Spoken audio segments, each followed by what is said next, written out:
Cuando se nos viene a la mente las palabras diabólica y psicópatas, traen recuerdos a los terribles antagonistas de las películas de terror. Maniáticos fuera de control, de ojos tan oscuros como la negra noche, y que nos atemorizan desde la raíz de nuestras entrañas. Yo soy Espartaco C y hoy te presento Mentes enfermizas, casos para analizar y estudiar. Los psicópatas de la vida real tienen muy poco o nada parecido con esos personajes del cine. La mayoría trabajan, compran en el supermercado y no parecen diferentes al resto de nosotros en ningún momento. Muchos criminólogos resumen: solo la minoría de los psicópatas son realmente violentos. Hay personas que son presidentes de empresas, altos ejecutivos, grandes políticos, que no necesariamente sean violentos.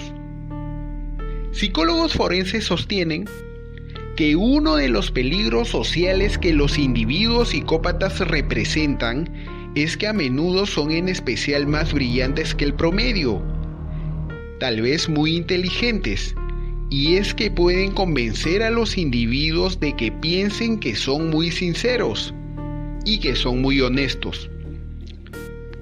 Incluso psicópatas que asesinan como el homicida John Wayne Gacy podrían pararse junto a usted en la fila de un banco sin llamar para nada la atención de nadie. John Wayne Gacy es un interesante caso en Chicago. Él era una figura muy respetable y responsable. Era payaso en fiestas de niños y actuó en un partido político de esa época. Fue fotografiado con el presidente y la esposa del presidente, pero mientras esto sucedía, él atraía sistemáticamente a sus víctimas a su casa para luego torturarlas, asesinando jóvenes y sepultándolos en el sótano de su casa. Ted Bundy también parecía ser un pilar de su comunidad. Muchas veces, antes de su detención y ejecución en la silla eléctrica, fue consejero telefónico para casos de violación. Llegó a ser asistente de campaña para el gobernador de Washington y en 1972 fue nombrado el republicano prometedor. Periodistas de aquella época definieron a Bundy como un ser de otro mundo, que imitaba la conducta de los seres humanos. Muchos psicópatas no solo matan individuos, no se contentan con eso. Muchos psicópatas dirigen países. No hay mucha diferencia fundamental entre alguien como Ted Bundy y como Adolf Hitler. Simplemente usan técnicas muy diferentes para fines muy similares. Lo único que les importa es el control y el dominio. En un caso, Ted Bundy es el de un individuo aislado que mata a hurtadillas. Y en el otro caso, Adolf Hitler aniquila millones sin que esto signifique nada para él.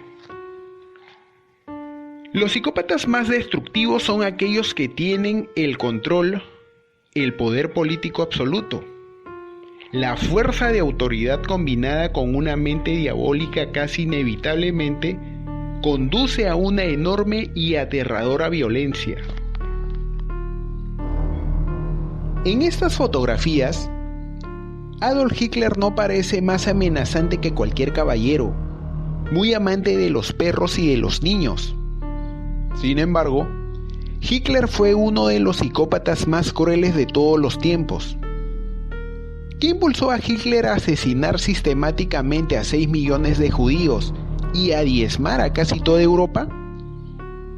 Una de las teorías más comunes en la actualidad es que hay una falta de vínculo entre el padre y el hijo. Durante los primeros años, un sociópata crece sintiendo que no lo aman. Crecen fuera de control. Y cuando el psicópata crece, tiene una necesidad intensa de controlar a otras personas. El padre de Hitler tenía 52 años cuando Hitler nació.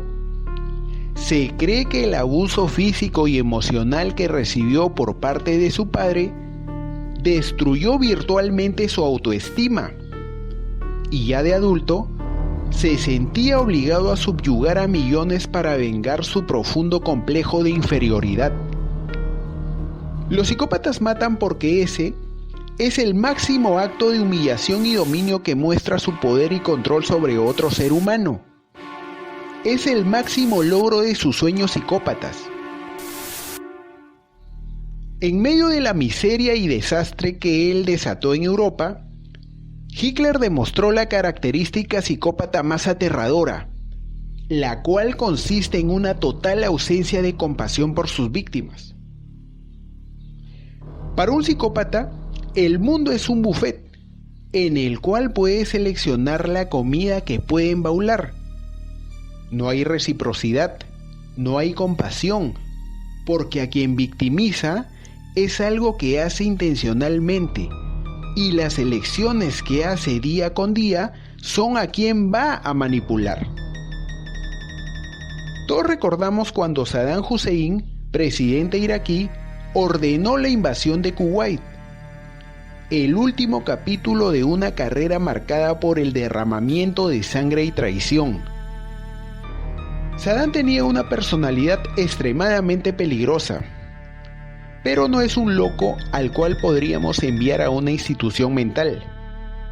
Es la persona que en un tribunal no sería considerado inocente por razones de anomalía psíquica, sino que la recomendación de un psiquiatra que lo examine sería indiscutiblemente destruir la llave de su celda. Saddam Hussein creció en una aldea misérrima, casi medieval, que no tenía agua ni luz eléctrica. Fue golpeado muy seguido por su padrastro. Se alejó de las escuelas y estuvo obligado a mantener a su familia. Robaba pollos y ovejas. Al igual que Hitler, Saddam Hussein estalló un clima político turbio para legalizar su necesidad personal de controlar y dominar a otros. Durante su vida, lo que aprendió, y fue reforzado con regularidad, es que la violencia es la clave para el poder. Durante los años 60 y 70, Hussein eliminó metódicamente a sus rivales políticos, haciéndolos padecer un gran suplicio y asesinando a millares. En julio, Hussein inspiraba tanto terror que pudo ganar la presidencia solo con solicitarla.